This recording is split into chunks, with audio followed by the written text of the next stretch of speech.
To begin tonight's presentation, please welcome our Vice President, Richard Impey.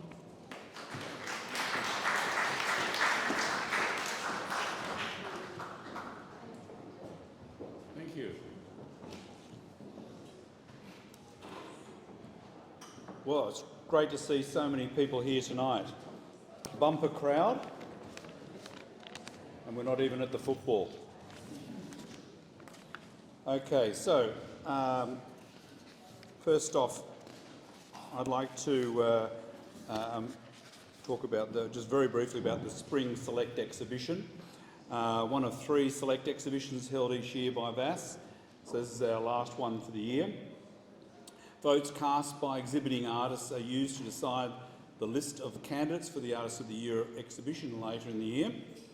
The Spring exhibition features the Gordon Moffat AM Spring Prizes for first prize $500, second prize $250, third prize $100, and sculpture prize $150. We're trying to bring the quality of the select exhibitions up, and I think we're doing a pretty good job of that. It's a magnificent show today. Thank you very much to Mark Bagley for the hanging and all the volunteers that helped with the hooking and stuff like that. It's been a great job. It looks really good, spectacular. Now, President's remarks. So, I'd also like to thank Ian. Is he still here, the musician? There he is. Thank you very much.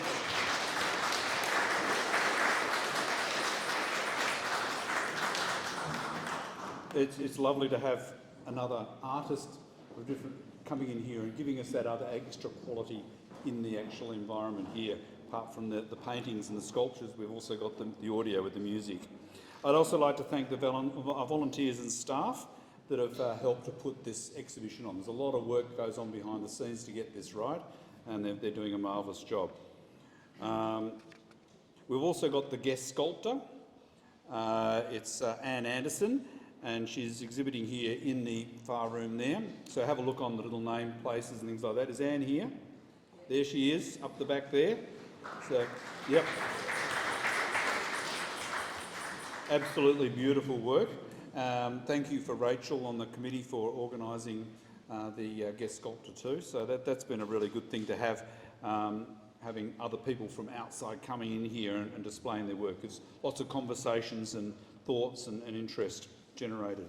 Anne has been sculpting for approximately 25 years. Her unique works seek to express passion and movement through varied mediums, including clay, steel, resin, cement fondue and bronze, as well as natural and found objects. The common theme in Anne's work is the human form, in combinations of contemporary and realistic design. Well done, thank you. Give another round of applause. If anyone's ever done sculpting and then they've had a go at bronzing, I can't afford it. Boy, what a process that is. With all casting and all that sort of stuff.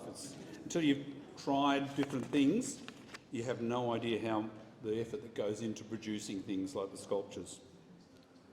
Now, just a brief thing I was just sitting here, well, actually it started when I was working, I was called in for emergency teaching today at a local school, and the first job was in the library looking after the kids in there, and they come in there playing their Uno and their cards and their chess and things like that. But there was one group that was over in the corner and they were playing Dungeons and Dragons. Don't know if you've ever heard of that before, but it's a fantasy game, so it's an imaginary thing. And so they've got a dungeon master who constructs the whole scenario, and the players can go off into different parts of this imaginary place and they confront imaginary creatures like goblins and stuff like that. Thank goodness we don't have that here, but that's okay. And then when they meet them, they roll the dice to see if they roll a 9 or a 6 or a 2, different things will happen. So they're playing a reality, but it's a fantasy reality. And that's what I want to draw upon today. Another thing I did was, while I was in that library, I saw a book on cubism sitting up on the shelf, and it was a relatively new one. I thought, aha, I'm going to grab that one and have a look through that, because the kids are pretty good in the library anyway.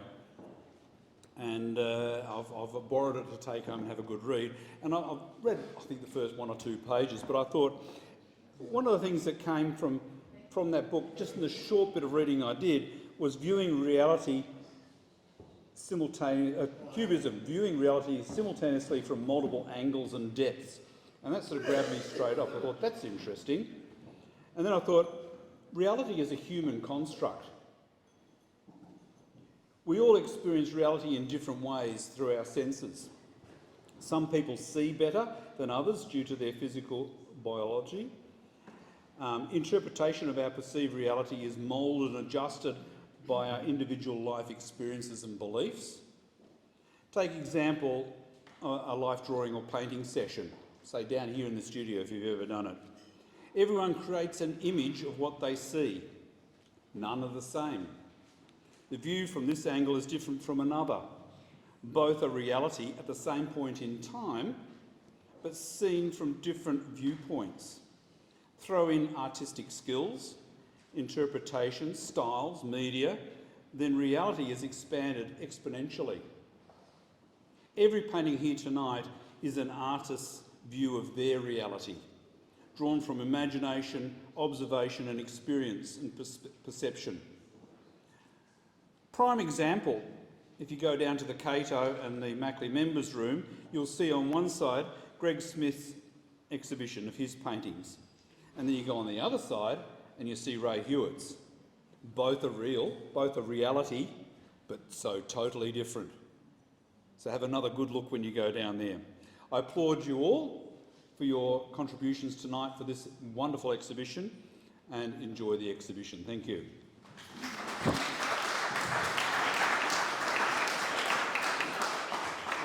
I'd like to call upon Ron Smith to come up and give a little bit of a speech about your job. So you'll introduce it. It's not my job. Yeah, it's your job. It's your pleasure. It's your pleasure. Thank you. No worries, Ron. There you go. Thank you very much, Richard. I don't know about it being a job, but it is a great pleasure. Yes. Because we have something very important to announce tonight, and it is going to be a game changer for our society. The VIC Artists Year of the Award is going to be sponsored by Eileen and Hilton Mackley. Eileen and Hilton's sponsorship will be for $250,000. It will include $2,000 per annum to also cope with marketing, which is a good insight. The prize money for the 2023 will be $10,000 with an increase in value of value to 2035 when the prize money is planned to reach the circa of $23,000. In addition to the prize money, Artist of the Year will receive a trophy, a frame certificate and an invitation to hold solo exhibitions in the Cato Gallery with commission on sales. The award will be named from tonight onwards the Hilton Mackley VIC Artist of the Year Award, sponsored by the Mackley family. I think that deserves a clap.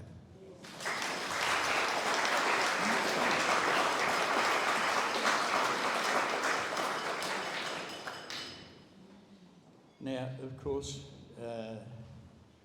there's a lot of things that we don't know about the Mackleys, and today is when we can actually fill in some of those gaps on the fantastic work that they have done over a decade to make this place what it is today. This announcement marks one of the most important evenings in the journey of the Victorian Artists Society, which provided an opportunity to appreciate the outstanding contribution of Eileen Mackley AM and Hilton Mackley AM to the Victorian Artists Society. Eileen and Hilton have been a formidable team who have played a major role along with the Victorian Artists Society, council members, artists, staff, volunteers and sponsors to guide the Victorian Artists Society through some of the most difficult times, including closing during the pandemic and the urgently needed restoration of the heritage-listed building, which now stands as a monument of success and opportunity for artists now and in the future. Eileen joined VAS in 1993, and in 2013 she was elected as President of the Victorian Artists Society, becoming the 5th woman to hold the position since 1870. I don't think that time frame will stick around much longer.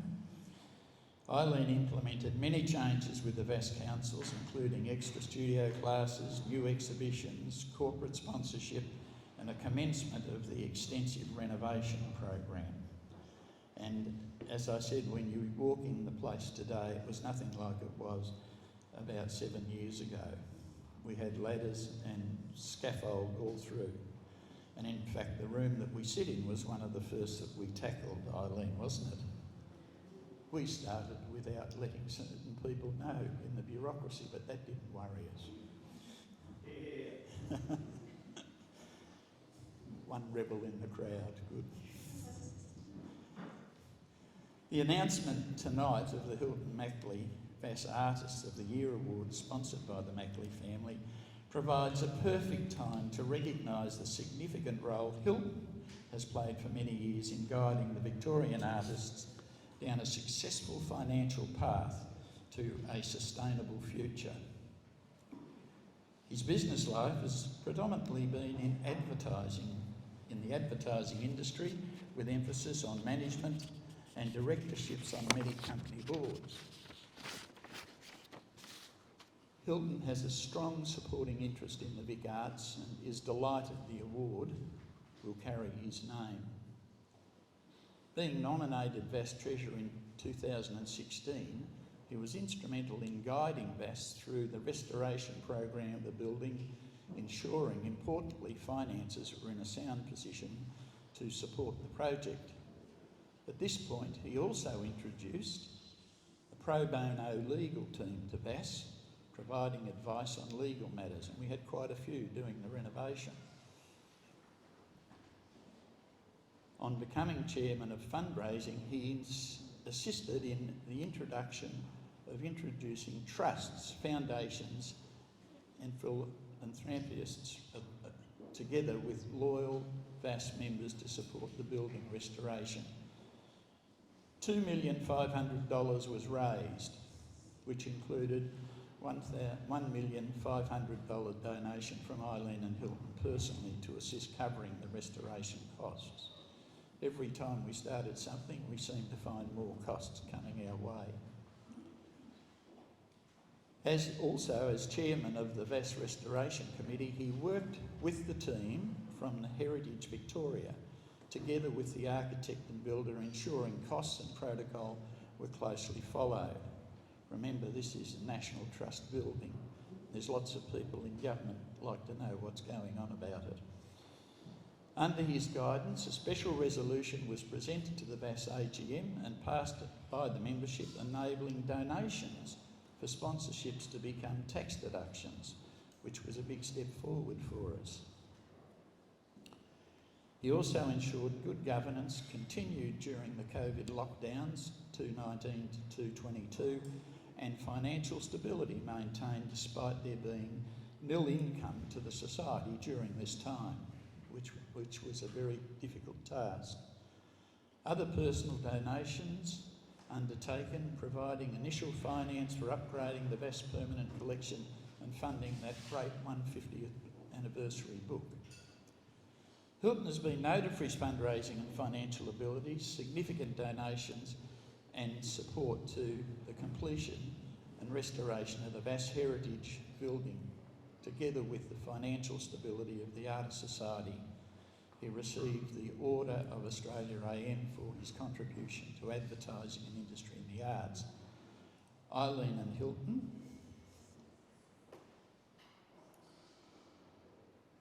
you have left a major, outstanding heritage. Thank you.